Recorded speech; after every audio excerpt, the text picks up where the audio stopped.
Assalomu alaykum hurmatli o'quvchilar. Biz Master Geometry kitobimiz bo'yicha navbatdagi mavzuni ko'ramiz. Bugun romb mavzusi bilan tanishamiz ekan, ya'ni to'rtburchagi bitta turi bor ham, parallelogram to'rtburchakka o'xshagan holatda ketadigan bitta mavzumiz. O'zi romb degani o'sha parallelogramga o'xshaydi, faqatgina tomonlari o'zaro nima bo'ladi? Teng bo'ladi. To'g'rimi? Ya'ni romb degan parallelogramga o'xshaydi, faqatgina tomonlari hammasi o'zaro bir-biriga nima bo'lar ekan? Teng bo'ladi. Ya'ni men teng emas shaklda chizib qo'ydim, lekin aslida hammasi bir-biriga a, bu ham a, bu ham a bo'lib, hammasi bir-biriga teng bo'ladi. Keyin qarama-qarshi burchaklari ham mana bu taraf alfa bo'lsa, bu taraf ham nima bo'ladi?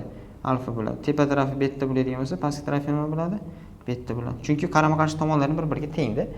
Eng qiziq joyi, mana shuni yopib turadigan bo'lsam, tepasi nimaga o'xshayapti? Qo'shni burchaklarga o'xshab qolyapti. Mana yopsam. To'g'rimi? A bilan B. Ya'ni qo'shni burchaklar yig'indisi alfa plus beta nimaga teng edi?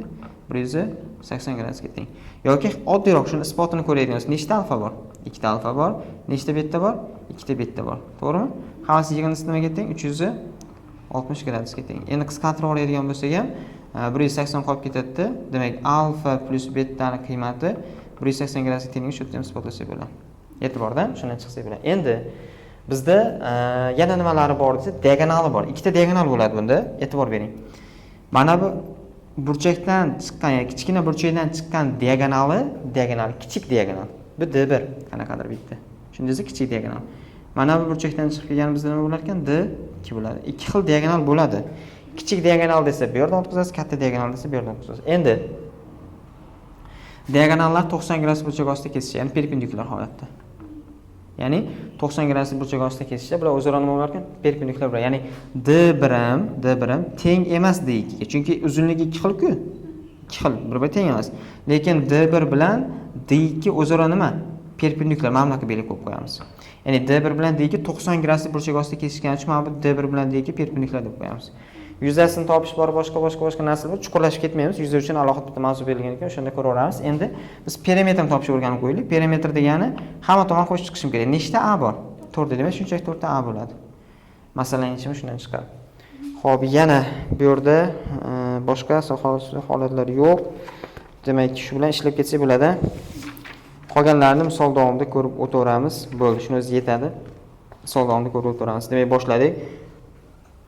Xo'p, 919 dan boshlaymiz. 919 ga e'tibor bering. Xo'p, chizmada perimetrini toping degan ekan. To'g'rimi? Mana shunaqa shakl berganda, rombni berib qo'yganda, bir tarafi 12 ga teng, qolgan taraflari demak nimaga teng ekan? 12 ga teng. Shuni perimetrni so'raydi. Perimetr degan 4 ta 12 deganda. Chunki 4 ta A deb gaplashdik-ku. Mana bunda har bittasi A ga teng o'zi. Demak, 4 kira 12 necha bo'ladi? 48. Demak, javobim shunchaki 48 bo'ladi. Qiyin bo'lmaydi. 921 damiz. 921. Bu yerda so'ragan narsasiga e'tibor bering. Chizmada deyapti, perimetr nimaga teng? 80 santimetrga teng. Bu degani 8 nimaga teng bo'ladi? Detsimetrga teng bo'ladi. B sini toping detsimetrda degan. Ya'ni B bilan C ni topib bering degan detsimetrda. Shuning uchun detsimetrga to'sib oldim. Endi e'tibor berasiz, B bilan C ni topib bergan deb qo'ygan. O'zi bu bizda romb shaklida turibdi ekan. Romb ekan. Bu hammasi bir-biriga nima bo'ladi? Teng bo'ladi. A, B, C, D bo'lsa, BC degan mana bu tomonni top deganda, to'g'rimi? Perimetr bizda hammasining yig'indisimi 4 ta A edi. Demak, mana bu narsa hammasi nimaga teng ekan? 8 ga detsimetrga teng ekan. Demak, A ni topib qo'ysam bo'ldi ekan. Demak, 2 nima bo'ladi? Detsimetr bo'ladi. E'tiborda, qaysi variant? D-da turib, birlikka o'ta ehtiyot bo'ling. O'ta ehtiyot bo'ling. Agar hozir xato qilsangiz shu yerda birlikda, to'g'ridan to'g'ri 20 yozib ketib qolasizda. Chunki 80 sm turibdi. 4 ga bo'laman deysiz, to'g'ri amal bajarasiz. 20 deysiz, 20 ga ketib qolasiz. Unaqa bo'lmaydi. Javob nimada turibdi? Detsimetr. Birlikka o'ta ehtiyot bo'lish kerak, ayniqsa geometriya, chunki chiqarib tashlaydi o'yinni. Xato qildirib qo'yadi javobingiz. Tushundingmi? Bu yerda shunaqa holat bilan ketamiz. 923 damiz. 923 da orada bitta qoldiryapmiz, uni o'zimiz ishlaymiz. Chizmadan x ni topib bering degan. X ning so'roq. Bu yerda chizma berib qo'ygan. Chizma holatimizga qarasak, demak tepada mana bu yerda x turibdi ekan, bunisi 100 gradus ekan. Boya aytdik, qo'shni burchaklar dedik, to'g'ri? Ichki bir tomonlama burchakda. Ya'ni x bilan nima bo'ladi? 100 gradus. Jami nimaga teng? 180 ga. Demak, x necha bo'lar ekan? 80 gradus ekan. Demak, x ni gradusi 80 gradus bo'lsa, bu taraf ham 80 da. Mana bu taraf ham nimaga teng? 100 ga teng. Qo'shimcha topib qo'yapmiz. Demak, 23 ta 80 A javob bo'lar ekan. Varianti A turibdi. Xo'p, 25 ga qaraymiz. 925 ga e'tibor qaratamiz. Bu yerda chizmadan burchak alfani qiymatini so'rab qo'ygan ekan. Demak, chizmani chizamiz ko'rinishini. Xo'p, bu yerda x bor ekan, tepada nima bor ekan? 3 ta x holati berilgan. Demak, a ekan, bunisi b ekan, bunisi c ekan, bunisi d ekan. Burchak 3 alfani toping degani 3 ta x ni qiymatini so'rayapti bizdan. Yetib bordimi?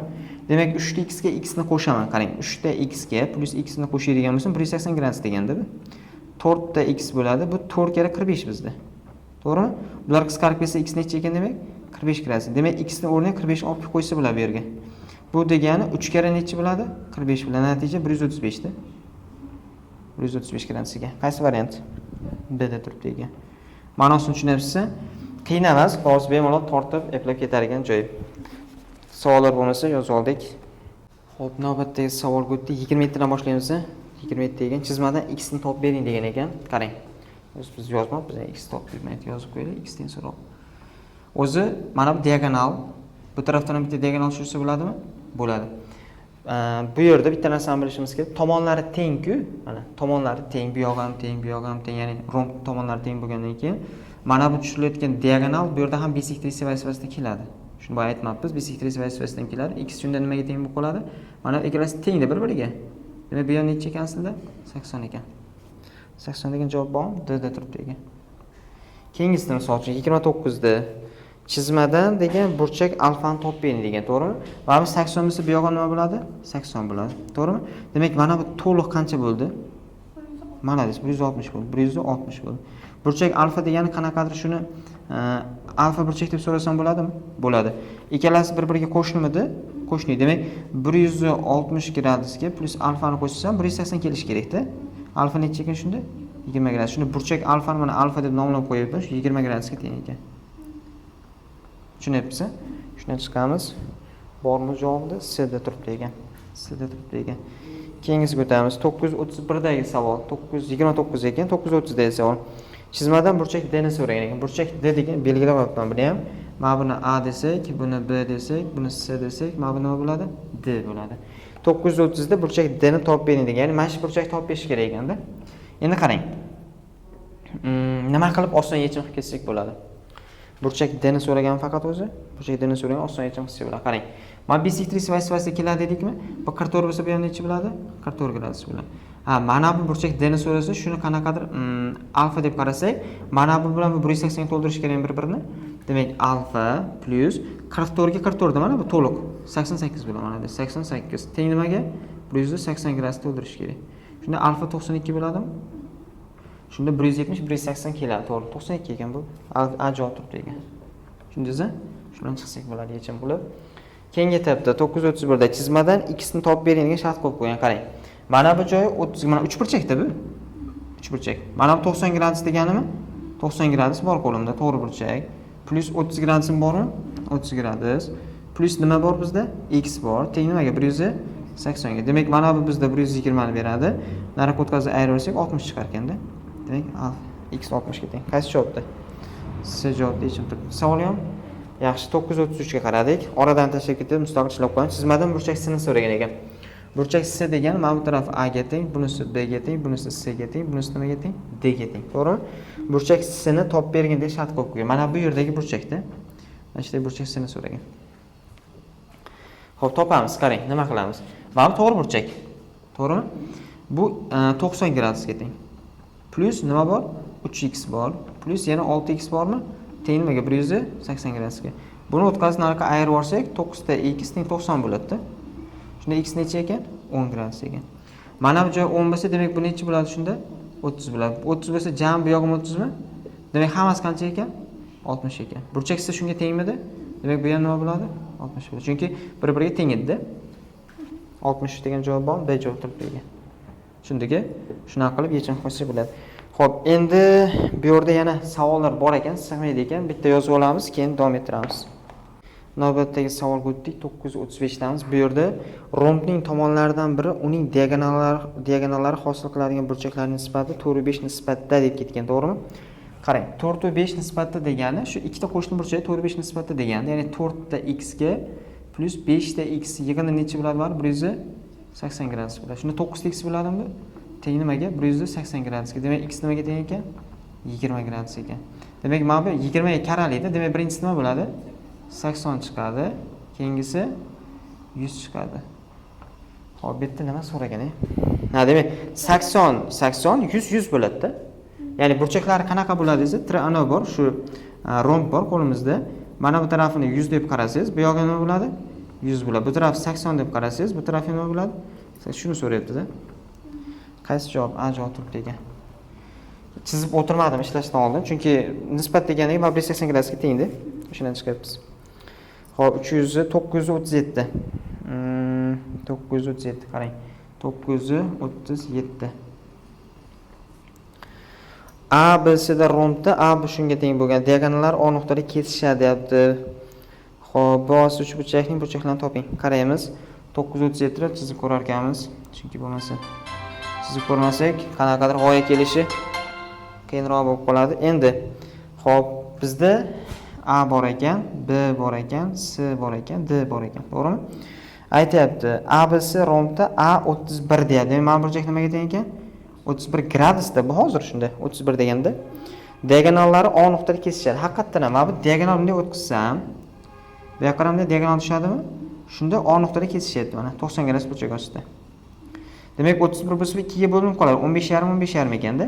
Demak, 15,5, chunki diagonal bisektriya vazifasida keladi-ku. 15,5 bu yog'i necha bo'ladi? 15,5 bo'ladimi? 15,5. Demak, bu yog'i ham 15,5 bo'ladi. Bunisi ham nima bo'ladi? 15,5 bo'ladi. 90 bo'lsa, bu yog'i 74,5 bo'ladi-da. Chunki 90,5 berish kerak, bu yog'i ikkalasi 90 berish kerak-ku. To'g'rimi? Shunda 80 90 keladi. 80 90 to'g'ri. Demak, bu tarafda nima bo'ladi shunda? 74,5, bu ham 74,5. Tushunyapsizmi? 74,5 bo'ladi. Shunda uje shu holat yasaladi. Endi bosh uchburchakning burchaklari B O C qani? B O C. Mana bu ekan. B bu O nuqtada kesgan bo'lsa, bu yoq ekanda. Bu yoq ham nima edi? 74,5 midi? Demak, 74,5, 15,5, mayda 90 bo'ladi-da. Xo'p, qaysi javobda? 74,5 bor, keyingisi. Xo'p, 15,5 bor, keyin 90 bor, to'g'ri? A javob. Tushunyapsizmi? Chunki mana B O C deganki B O C, demak, mana burchaklar yarim-yarimdan ketadi-da. Chunki butun ola olmaydi, butun olish uchun romb bo'lib qolish kerak. To'g'rimi? Yarim to'gandan keyin bisektriya vazifasida yarim ketib qoladi. Xo'p, ma'nosiga tushunyapsizmi? Ketdik, keyingisiga o'tamiz. 939 ga qarang. 939 da vazifa jarayon qanaqa bo'ladi bunda? E'tibor bering. Rombning kichik diagonali uning tomoniga teng. Bu mana shu yaxshi ekan. Qarang. Rombning nimasi? Kichik diagonal. Mana kichik diagonal o'tkazsam, shu tomoniga teng ekan. Nima bo'lib qoldi bu? Muntazam uchburchak yo'q qoldi. Bu degani bu yoq nimaga teng degani? 60 degani. Bu ham nimaga teng degani? 60 degani. Bu ham nimaga teng degani? 60 degani. 60 bo'lsa, demak bu ham 60 ekanda. Demak, bu ham 60 ekan. Demak, bu yoq ham 60 ekan. Tushundingizmi? Shuni 120 keladi. Bu uje kichik diagonal ikkita teng uchburchakka ajratib berishadi. Aytayapti, rombning deyapti, shunaqa bo'lsa burchaklarni toping deyapti. Demak, mana burchak jami qancha? Mana des 120 gradus. Mana burchak qancha? Bu yer ham 120 gradus. Bu yer 60 60. Demak, 120 dan ikkita bor ekan. 120 ekan. Keyingisi 60 gradusga yana bitta 60 gradus ekan. Yetib bordimi? Shuni chiqamiz. Bormi shunaqa javob? B javob turibdi ekan. Ma'nosini tushunyapsizmi? O'tkazilgan kichik diagonal uchburchakka aylantirib qo'ydi. O'shadan chiqyapsiz. 940 damiz. 940-savolga e'tibor berib turing. 940 da nima deyapti? Burchaklardan biri 6 ga 60 deyapti. Kichik diagonali uzunligi 16. Qarang mana bunaqa. Chizaylik shuni. Burchaklardan biri mana ikkita diagonal o'tkazaladimi? O'tkaza olamiz, to'g'rimi? O'tkaza olamiz. Burchaklardan biri 60 ekan. Burchaklardan biri 60. Qaysi biri uni bilmayman. Misol uchun, mana bu 60 bo'lsa, diagonal o'tkazganda bu yoq 30 bo'lib qoladi. Bu 90 bo'lsa, mana bu 60 bo'ladi-da keyin. Tushundingizmi? Ketdik. Burchaklardan biri 60 deyapti. Kichik diagonalning uzunligi 16. Kichik diagonal uzunlik mana bumi? Shu 16 ga teng ekan. Mana bu teng qismga ajratganda 8 bo'ladi-da bu. Xo'p, endi rombning perimetrini toping. Perimetr degani nima degani? Perimetr degani hammasini qo'shadigan 4 ta A degandi. Demak, A kerak, bu tarafda A kerak. Demak, menga mana bu tomoni kerak ekan, xolos. Bo'ldi, yuramiz. Xo'p, qanaqa yuramiz? Sinuslarga kelsak-chi. Gradus qarshidagi burchakni Shuni chiqsa ham bular. Qarshisidagi katetning gipotenuzga nisbatimi? Qarshisidagi katet nima bizda? Mana bu. Yo'q, qarshisidagi katet demaylik, mana bu deylik.